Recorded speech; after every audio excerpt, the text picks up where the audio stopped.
Okay, well, thank you again, Tom. Hello, everybody. Thank you for joining me this evening. Welcome to part two of my two-part presentation on the Overholt whiskey brand. In part one, I covered the history of the brand from 1810 to 1870. In this presentation, I'll cover the brand's history from 1871 to 1987. To recap part one, Abraham Overholt and his family founded the Overholt brand in the early 19th century in West Overton, Westmoreland County. Abraham was the son of Henry Overholt, a farmer and distiller, whom it said first produced whiskey in West Overton in 1810. Now, 1810 has long been considered the brand's founding year. That was said to be when the Overholts first produced whiskey commercially. Jim Beam, who owns the brand now, still considers 1810 the brand's founding year. And they like to brag that Overholt is the oldest continuously produced brand of whiskey in the history of the United States. Now, after Henry Overholt died, his son Abraham took full ownership of his father's farm, and between 1810 and 1820 and 1860, Abraham, along with his sons like Henry S. Overholt, transformed West Overton into a large pre-Gilded Age manufacturing center. Again, here's Abraham circa 1865, his son Henry S. Overholt. And then here's what West Overton looked like circa 1870. I apologize for the image quality here. This was the best resolution I could get. Many of you have probably seen this lithograph before, but again, this gives you a picture of what the production center at West Overton looked like by 1870. In 1859, Abraham acquired a second distillery at Broadford, just south of West Overton, along the Youghiogheny River. By the mid-1860s, Abraham's grandsons, like Abraham Overholt Tinsman,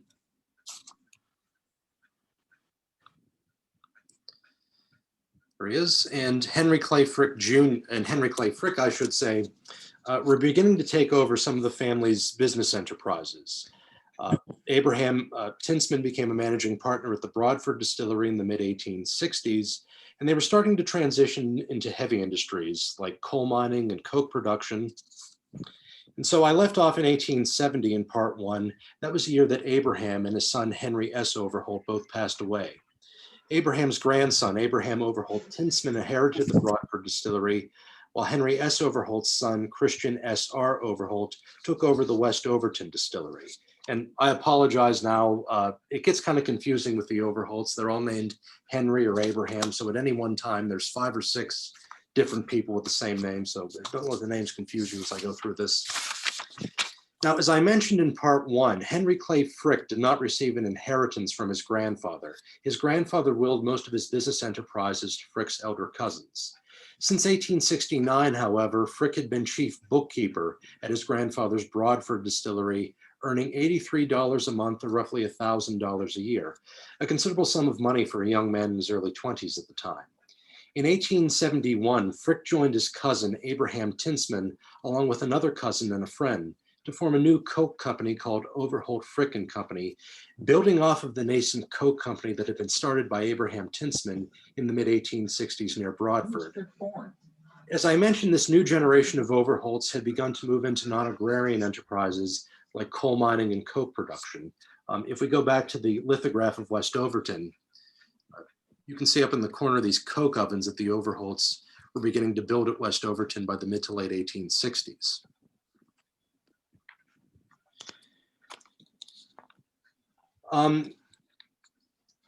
The distilleries at West Overton and Broadford, of course, sat atop the Connellsville coal seam, one of the richest coal deposits of soft bituminous coal in the country. The Overholts used coal in production at their distilleries, of course, to fire their stills, power their grist mills, perhaps also to char the insides of their whiskey barrels.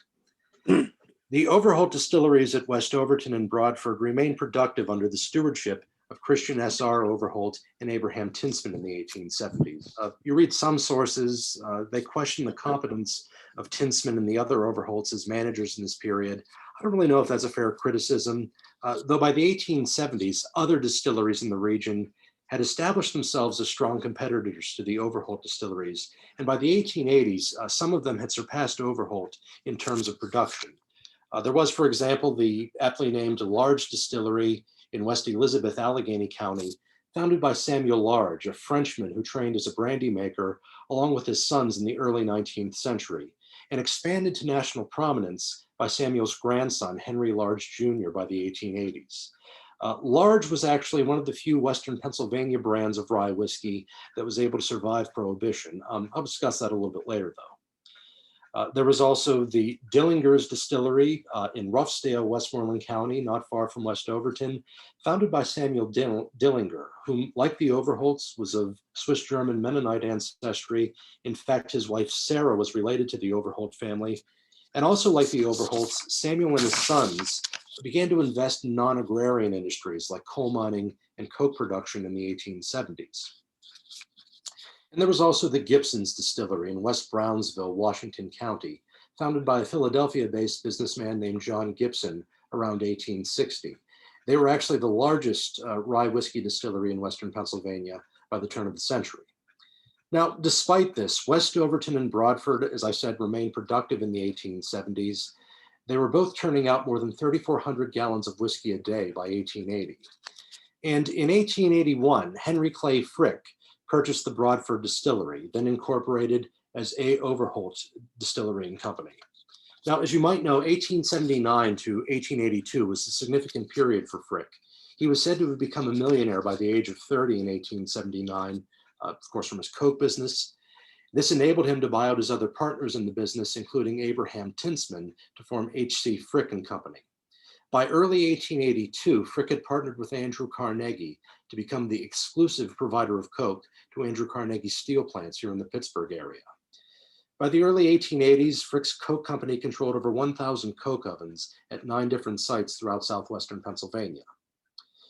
After acquiring Broadford, Frick then acquired the West Overton Distillery, then incorporated as the West Overton Distilling Company. And in 1887, he sold 2/3 of the distilleries to his friends Andrew and Richard Beatty Mellon. And here, of course, is a photograph of Frick along with Andrew Mellon and 2 other men in the spring of 1880 before they departed on a European grand tour. If you've been on a Clayton tour before, you might remember seeing this picture as one of our touchables. Now, in 1887, the Mellons each invested $25,000 in the distillery, and they appointed a man named Charles W. Mock as the director of both the Broadford and West Overton distilleries. Now, Frick had been acquainted with the Mellons for more than a decade at this point. He first approached their father, Judge Thomas Mellon, in 1871 for his first business loan. Andrew and Richard took over much of their father's banking enterprises when their father retired in the 1880s. And it's also said that Frick's mother, was Elizabeth Overholt Frick, had been friends with Judge Thomas Mellon as an adolescent growing up in Westmoreland County. It's also said that Judge Mellon's father distilled whiskey on his Westmoreland County farm. In 1888, the Broadford Distillery began calling their flagship brand of whiskey Old Overholt and started using a portrait of Abraham Overholt on their labels and packaging. Now, the name Old Overholt may have been in use before 1888, but that was the year the company trademarked it. This was 7 years after the federal government passed the first successful trademark legislation in 1881. And under the stewardship of Frick, the Mellons, and Charles Mock, the company paid close attention to branding and quality control. Again, they took advantage of the new federal trademark law to maintain exclusive use of the Overholt name and likeness for their logo. This prevented other members of the Overholt family from using the family's name to brand their whiskey. By the early 1890s, they built new facilities for barreling, for barrel production and bottling at Broadford. Broadford became the production center for Old Overholt, while West Overton became the production center for a lower grade of whiskey called Old Farm Pennsylvania Pure Rye, or simply Old Farm Pure Rye, reusing one of the names under which Abraham's whiskey had been marketed earlier in the century. And actually, if you've been to West Overton, the sign that's on the front of Abraham's combination gristmill, the distillery from 1859, the sign that dates to the 1890s, again, when the West Overton Distilling Company was the producers of the lower grade Old Farm Pure Rye. Now, other distilleries, even by the 1890s, didn't pay as much attention to branding and in-house quality control. Many distillers were fine with wholesalers and retailers handling these things, as had been standard practice earlier in the century. That's one of the reasons why Abraham's whiskey was branded under various names in his lifetime. In-house barrel production, however, along with bottling and marketing, were ways of ensuring the quality for the Overholt distillery of their whiskey. Other whiskeys, particularly bourbon at the time, were rather low when it came to quality. There were many bourbon producers who were willfully releasing an adulterated product. As I mentioned in part one, by the mid 19th century, Western Pennsylvania rye whiskey, along with ryes from other parts of the East like Maryland and New York, came to be the nation's favored domestically produced spirit, especially with upper class East Coast society. Kentucky bourbon, on the other hand, was a spirit looked down upon by many in this period. It was widely considered a gruff Southern drink of dubious quality, appropriate for cowboys in Western saloons, but not proper society. In fact, it's said that if an Old West saloon wanted to pass themselves off as a classy establishment, they'd keep a bottle of Overholt whiskey on their shelf. Now, nobody ever ordered from it. Everybody drank bourbon, but they still had it there nonetheless, it said. And there were many unscrupulous bourbon distillers and retailers in this period who did things like add tobacco juice or iodine to unaged whiskey to make it appear barrel aged, or cut their bourbon with grain alcohol. Just to point out, bourbon is made from a mash bill. Those are the grains that go in to make the whiskey, a mash bill that consists of at least 51% corn. And even honest whiskey distillers and retailers in this period would blend their whiskey with cheaper neutral spirits to cut costs. There were, however, reputable bourbon producers and retailers like Colonel Edmund Haynes Taylor Jr. of Kentucky, the founder and namesake of the Old Taylor brand of bourbon. He and other bourbon producers wanted to improve and authenticate the quality of bourbon with the assistance of the federal government. Their lobbying and the assistance of Treasury Secretary John G. Carlisle, who perhaps not coincidentally was from Kentucky, produced what was known as the Bottled in Bond Act of 1897. The act established federal regulations and standards for whiskey production and barrel aging in the US and made the federal government the guarantor of whiskey's authenticity. Now, since the 1790s, the Treasury Department had been responsible for regulating alcohol in the United States. They were the ones who collected the federal excise tax on distilled spirits, an important source of revenue for the federal government before there existed a permanent national income tax. It's estimated that the excise tax accounted for 40% of all federal revenue by the late 19th century. Now, among other things, the Bottled in Bond Act required that bonded whiskey be aged for at least 4 years and bottled at no less than 100 proof. Barrel houses where distillers aged their whiskey were also to be inspected and secured regularly by Treasury agents. And as Aaron can say, and as Aaron can aver, as we like to say at Wiggle, this was one of the first consumer protection acts in American history. It's on alcohol, and it's almost a decade before the more famous Pure Food and Drug Act of 1906. Now, most Western Pennsylvania distillers were already in compliance with these regulations, and they were glad to market their whiskey as bonded whiskey. And the term bonded had been in use before the Bottled in Bond Act, but there were now federal regulations to certify what it meant. By the 1890s, the distilling industry in the United States had undergone a considerable amount of horizontal consolidation, with commercial liquor retailers buying a controlling interest in previously family-owned distilleries, in some cases owning controlling interest in multiple distilleries. This, in a way, foreshadowed what would happen to the distilling industry after Prohibition, where much of the industry would come under the control of 4 large corporations, and I'll discuss that a little bit later. And by the 1890s, we certainly see this trend toward consolidation and away from family and local ownership with the Overholt distilleries. While it's true that Frick was technically an Overholt family member, and while Frick and the Mellons were based in Western Pennsylvania, these men were primarily finance capitalists, whose primary focus was heavy industry and corporate banking, not distilling and not agrarian-based industries, as had been the focus of Abraham Overholt earlier in the century. And until Frick's death, Frick and the Mellons maintained the Broadford and West Overton distilleries as separate entities. Outside of the railroads, this was pretty much standard practice in the business world for men who owned multiple factories in the same industries. Even Andrew Carnegie, as you might know, managed his steel plants as separate partnerships until the late 1880s and early 1890s, when he combined them under one corporation with Carnegie Steel. Now, by 1900, the Overholt brand was still renowned across the country for its quality and condition, for its quality and tradition, I should say. Back here. Again, other Western Pennsylvania distilleries had begun to surpass them in terms of production. As I said, Gibson's was the largest in the area by then, but the Overholt distilleries still produced significant quantities of whiskey. The Broadford facility underwent a major renovation between 1899 and 1905, cost more than $300,000 and included a new state-of-the-art bottling plant. Similar renovations were also planned at West Overton, again to upgrade the 1859 gristmill and distillery and other buildings that dated back to Abraham's lifetime. These upgrades, however, were never fully implemented before the West Overton distillery ceased operations in 1916.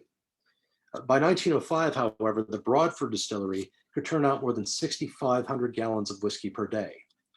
Around 1900, the production and consumption of hard liquor in the US, however, had dropped considerably from its high watermark of the 1830s and 1840s. And this was due in large part to the proliferation of commercial breweries in the US, with a massive influx of German immigrants to the Midwest in the 1840s and 1850s. In the first years of the 20th century, your average American adult, drank the equivalent of 2.6 gallons of pure grain alcohol per year, or the equivalent of 32/5 of 80 proof liquor. As I mentioned in part one, compare that to 1830, where your average American adult drank the equivalent of 7 gallons of pure grain alcohol per year, or 4 shots of pure grain alcohol per day. And again, these are numbers with abstainers from alcohol factored in, and numbers that we've never again reached in American history. Despite this drop in hard liquor consumption, Pennsylvania rye remained popular. By the turn of the century, there were around 76 commercial distilleries in Pennsylvania, with around 24 here in Western Pennsylvania. The growing specter of national prohibition, however, was what ultimately doomed rye whiskey production in Western Pennsylvania. By the first decades of the 20th century, prohibitionists had made significant gains through the lobbying of pressure groups like the Women's Christian Temperance Union and the Anti-Saloon League. They succeeded in pressuring some municipalities and states to pass local prohibition laws, as well as laws and taxes that made it more difficult to legally operate drinking establishments. And this included Pennsylvania in the Pittsburgh area.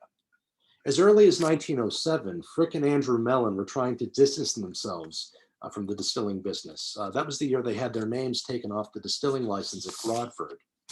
By 1910, Overholt started producing ads that promoted their whiskey's medicinal qualities. You'll see, for example, this ad from 1916. You'll see the caption here, it mentions that rye was good for when you're out on a rainy day, could ward off things like the common cold. You'll see this gentleman, of course, outside on a rainy day. Here he is relaxing in his den with his whiskey and his cigar. I certainly envy him right now, but the looming threat of prohibition was also coupled with a large fire at Broadford in November of 1905. That was when a fire broke out at the bottling plant, quickly spread to other buildings on site, and engulfed over 800,000 gallons of whiskey, or roughly 3 months worth of production. Now, fires were a major problem at distilleries in this period. Obviously, this was before modern building codes and fire regulations. And even in 2019, there was a large fire that broke out at one of Jim Beam's barrel warehouses in Woodford, Kentucky, that destroyed some 45,000 gallons of whiskey, or I should say some 45,000 barrels of whiskey. In 1916, both Broadford and West Overton ceased distilling whiskey. This was due in part to rising grain costs from World War I and subsequent taxes placed on alcohol by the Wilson administration to help support the American war effort during World War I. West Overton never produced whiskey again, and it would be more than a decade before Broadford again produced whiskey. I'll talk about this in a moment. Now, between 1918 and 1919, October 1918 and January of 1919, as the 18th Amendment was making its way through Congress and through the states for ratification, Frick and Mellon were busy rounding up cases of Old Overholt to send to their friends and colleagues. For example, Frick sent 20 cases to his friend Philander Knox, whom was then a US Senator from Pennsylvania and had previously been a corporate attorney for the Carnegie Steel Company in the 1890s. Frick died on December the 2nd, 1919, so he never had to deal with the issue of owning a distillery during Prohibition. Andrew Mellon, however, wasn't so lucky. Around a month after Frick died, on January the 17th, 1920, the 18th Amendment took effect and national prohibition became the law of the land. Now, Mellon inherited Frick's shares of the distilleries, making him the majority owner of the Overholt brand. In February of 1921, however, President-elect Warren G. Harding nominated Mellon as his Treasury Secretary, making Mellon the chief federal official in charge of prohibition enforcement. Again, the Treasury Department had been in charge of enforcing taxes and regulations on alcohol since the 1790s. As a condition of becoming Treasury Secretary, however, Mellon had to divest himself of all of his business holdings, including his shares of the Overholt Company. He sold his shares, however, to the Union Trust Company, a Mellon-controlled business entity that was created by Mellon and Frick in 1889, and still controlled by some of Mellon's oldest business partners, like his brother Richard Beatty Mellon and their longtime executive Henry McEldowney. Now, to be fair, Mellon was against prohibition. He thought it was extreme and unproductive. He didn't want to be in charge of enforcing prohibition. He tried unsuccessfully to have enforcement transferred to the Justice Department. Excuse me a second. In case you're wondering, this is just some warm tea with honey. But now, to be fair, again, Mellon was against prohibition. Throughout his tenure as Treasury Secretary, Mellon's opponents accused him of being a bootlegger, of still owning the Overholt distillery, even after he'd sold off his shares. Pennsylvania Governor and Progressive Republican Gifford Pinchot, for example, gave credence to the rumor that Gulf Oil, a Mellon-controlled business, was smuggling liquor into the U.S. inside oil drums. And if you've ever watched the HBO series Boardwalk Empire, there's a scene in season 3 where Steve Buscemi's character tries to conspire with Andrew Mellon against Harry Daugherty, who was the Attorney General at the time, and who criticized Mellon for his lukewarm enforcement of prohibition. Now, there's no evidence that such a meeting took place, but the scene is based on rumors that surrounded Mellon in the 1920s. The National Prohibition Act, or the so-called Volstead Act, named after Congressman and House Judiciary Chairman Andrew Volstead, allowed for existing stocks of whiskey to be sold as medicinal alcohol, and eventually for alcohol to be produced during so-called distilling alcohol holidays for medicinal purposes. This made the Overholt stock a valuable commodity during Prohibition, as distillery owners and retailers sought licenses from the federal government to sell medicinal whiskey. Some sources assert that Andrew Mellon gave himself a license to sell Overholt as medicinal whiskey. It's not that simple, however. Again, he officially divested himself of his shares of the Overholt Company when he became Treasury Secretary in 1921. But then again, he sold them to the Mellon-controlled Union Trust Company. In 1925, the Union Trust Company sold the Overholt brand and stock of whiskey to David Schulte, who was the head of the New York-based grocery firm Park and Tilford. Schulte was a tobacconist turned druggist during Prohibition, seeing the opportunity in selling medicinal alcohol. Around 1,800,000 gallons of Overholt whiskey was still waiting to be bottled. It was Park and Tilford under Schulte that bottled and sold this stock of Overholt as medicinal whiskey in the 1920s.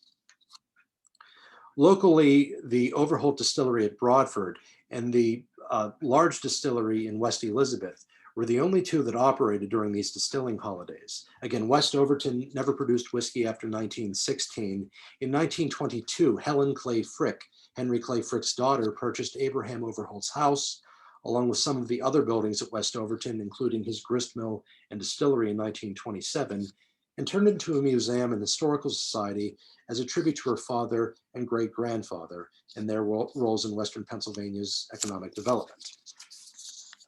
In 1932, Park and Tilford enlarged and updated the Broadford distillery and then sold the distillery and the Overholt brand later that year to the National Distillers Production Company, headed by Seton Porter.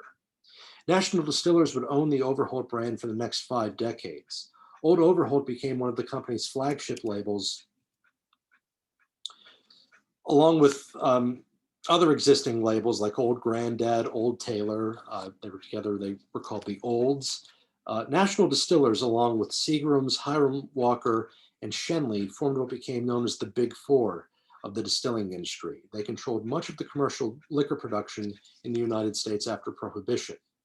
Only 6 distilleries operated in Pennsylvania after Prohibition ended in 1934. Broadford was one of them, and it continued to produce the old Overholt label.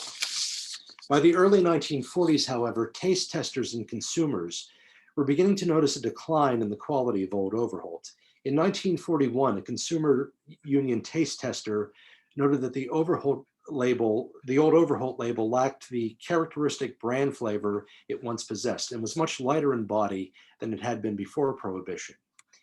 In 1942, after the US entered World War II, the federal government began to restrict whiskey production, as distilleries were needed to produce industrial alcohol for things like explosives and fuel for torpedoes.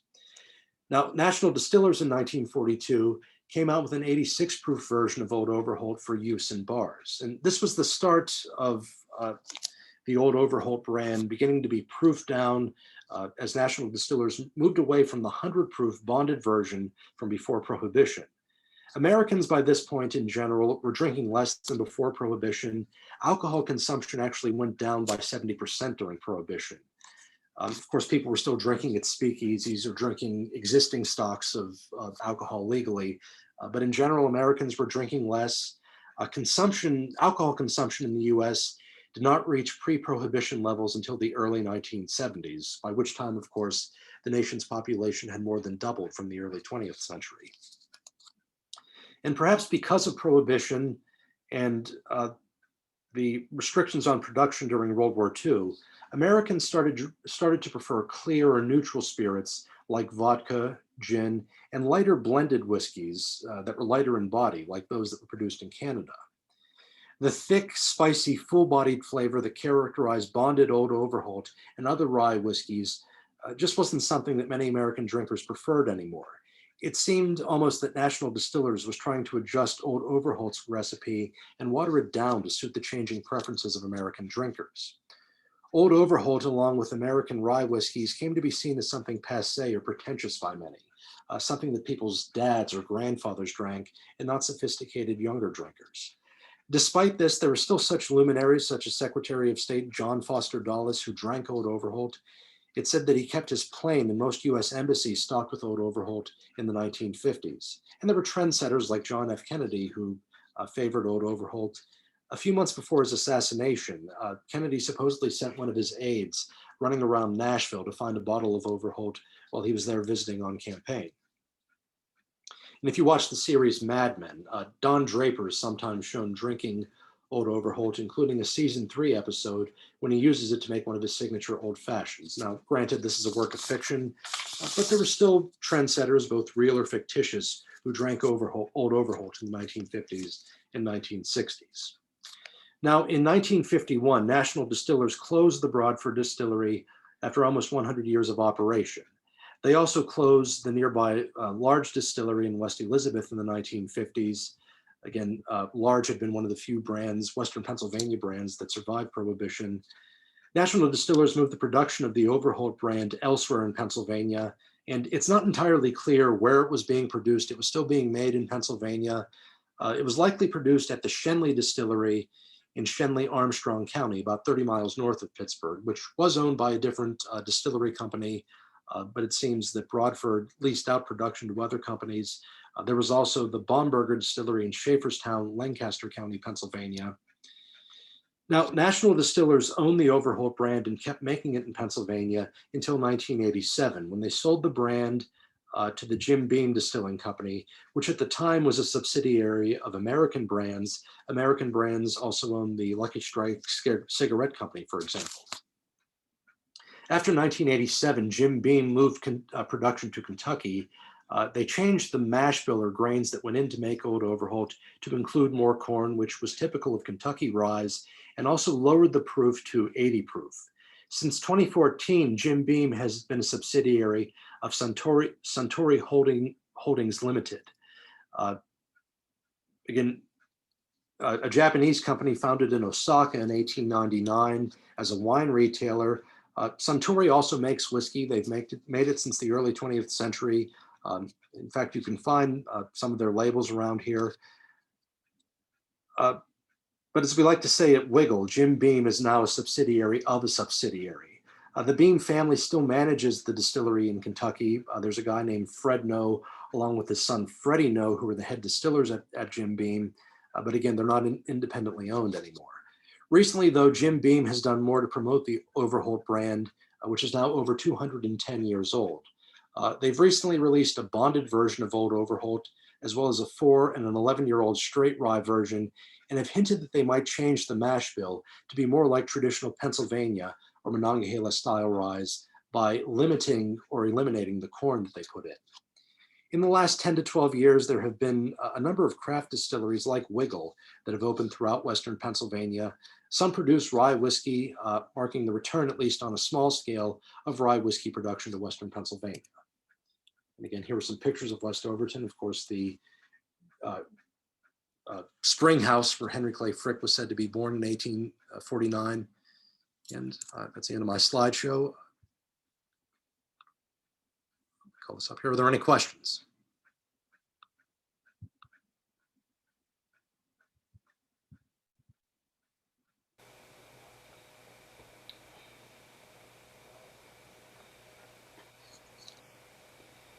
Hey, Phil.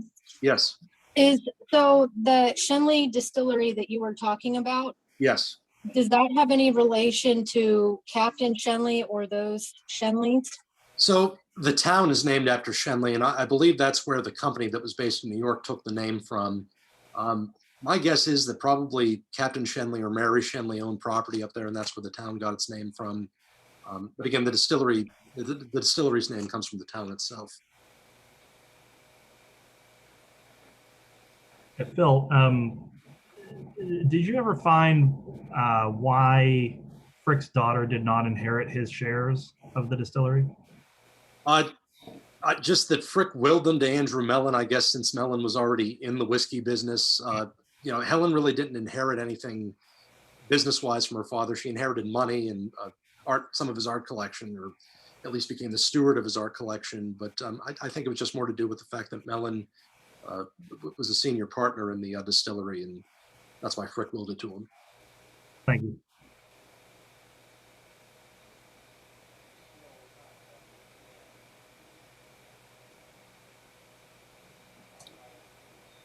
Okay. I don't know if there's any other questions here. We still have some time left. But if not, we can wrap this up.